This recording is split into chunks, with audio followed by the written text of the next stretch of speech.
Ang kwento natin ngayon ay tungkol sa isang nurse na ang parte ng katawan ay nanggaling sa iba't ibang tao. Ito ay si Nurse Ann.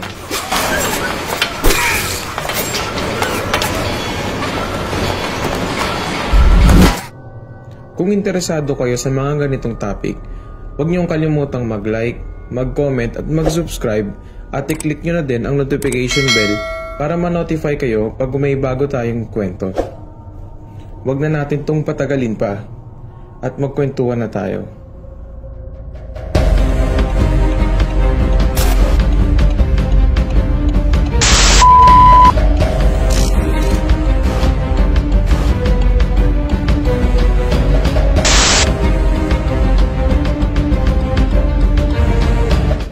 Si Nurse Ann ay isang mabait, tahimik at mahiyain na babae.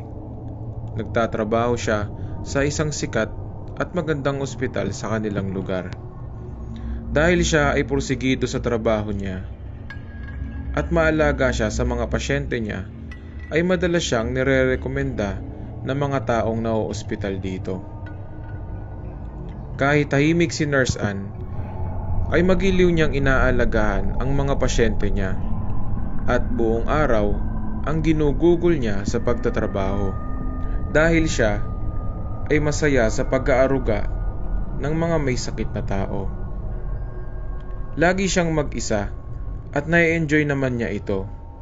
Si Nurse Ann ay walang mga kaibigan para makasama lumabas at i-enjoy ang araw dahil sa ospital pa lamang ay ubos na ang oras nito.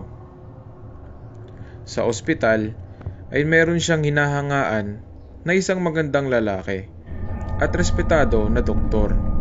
Maraming humahanga sa doktor na ito sa taglay niyang kagalingan sa larangan niya. Maraming mga babae ang nagkakandara pa dito para mapansin lang. Siya din ay palangiti at palakaibigan na doktor. Pero madalas siyang iwas sa mga tao at parang laging may tinatago. Dahil laging magkasama sa ospital, si Nurse Ann at ang doktor, ay lumalim ang pagkagusto niya sa doktor. Pero hindi niya sinasabi ang nararamdaman niya dahil sa tingin niya ay hindi interesado sa kanya ang doktor. At baka may karelasyon na siya dahil sa ugali ng doktor na ito kay Nurse Ann ay tila iniilagan niya ito. Ngunit isang araw, pagtapos ng shift nila, ay biglang nag-aya ang doktor na sila ay kumain sa labas. At dahil gusto naman nito ni Nurse Ann, ay hindi na siya nagpakipot at pumayag na sumama ito na kumain sila. Habang nakain sila, ay umamin ang doktor na siya ay humahanga kay Nurse Ann. At ganun din naman si Nurse Ann sa kanya. Di din nagtagal ay naging sila na at masaya sila sa kanilang relasyon. Naging sweet ang doktor at lagi niya sinusurpresa si Nurse Ann ng mga regalo, bulaklak at madami pang iba. Masasabi nating perpekto ang kanilang relasyon dahil ang doktor ay pinapakita kung gaano niya kamahal si Nurse Ann. Laging na kay Nurse Ann ang atensyon niya at sobrang kinakasaya naman ito ni Nurse Ann. Isang araw, inimbita ng doktor si Nurse Ann sa kanilang bahay at pinagluto niya ito. Sobrang romantic ng lugar na kahit sinong babae ay magugustuhan nito. Sabi silang kumakain ng hapunan. Hawak ng doktor ang kamay ni Nurse Ann at nakatitig ito sa kanyang mga mata na pinapakita na mahal niya ito. Inaya ng doktor si Nurse Ann na magpakasal na sila. Ika nga niya ay, mahal kita at gusto kitang makasama hanggang sa pagtanda natin. At ito ay nagdulot ng sobrang saya kay Nurse Ann at halos siya ay naiyak pa sa tuwa. Kinalaunan, tinawag siya ng doktor at tinawakan siya sa kanyang kamay. Halika mahal ko, May sorpresa akong ipapakita sa'yo, sabi ng doktor. Pumunta sila sa basement ng bahay ng doktor at napapaisip kung ano kaya ang sorpresa nito. Sumunod na lamang si Nurse Ann sa doktor na parang excited din sa sorpresa ng doktor. Noong buksan ng doktor ang pintuan ng basement, ay agad umalingasaw ang amoy nito na napakabaho na parang nabubulok na basura. At noong nakapasok na sila sa loob ng basement, ay binuksan ng doktor ang ilaw.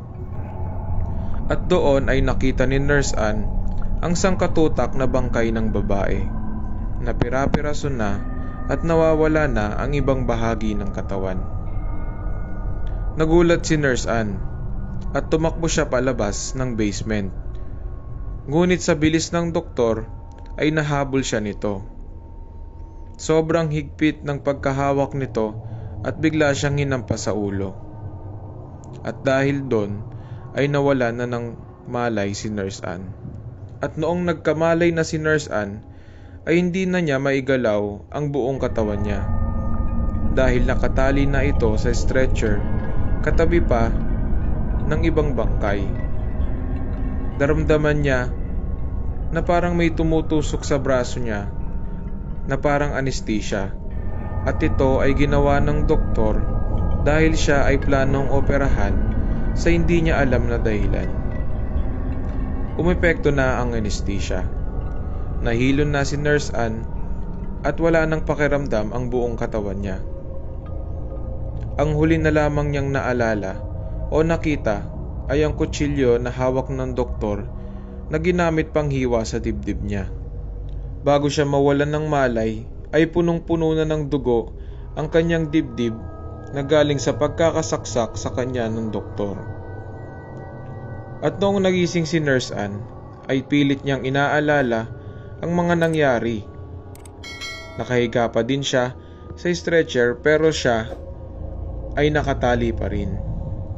Nararamdaman na niya ang katawan niya pero parang may iba. Parang hindi ito sa kanya. Tumayo siya sa kanyang pinagkakahigaan at naramdaman niya na parang tumangkad siya. Parang may nararamdaman siya sa mukha niya na kakaiba.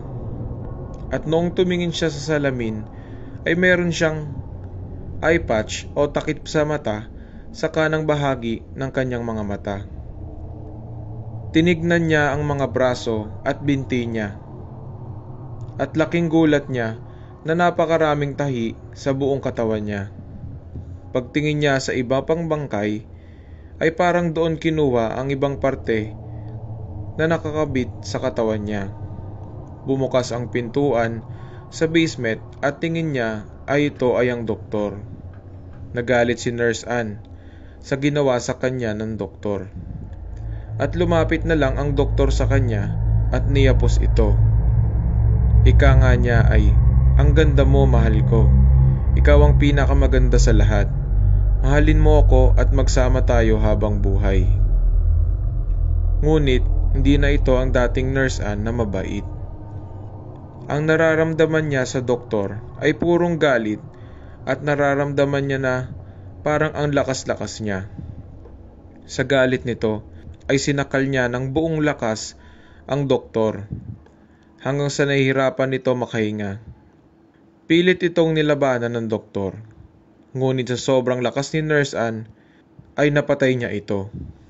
Noong namatay na ang doktor, hindi pa din nakontento si Nurse Ann at naghanap ito ng mga gamit sa basement para makaganti sa doktor. Nakita niya ang chainsaw at binuksan niya ito. At hinati niya pira-piraso ang doktor. Habang hinahati niya ito, ay nakakaramdam siya ng saya at kakontentuhan. Matapos niyang patayin, ay nagpalit siya ng damit na kulay itim na uniform. At tinago niya ang kanyang mga sugat sa katawan.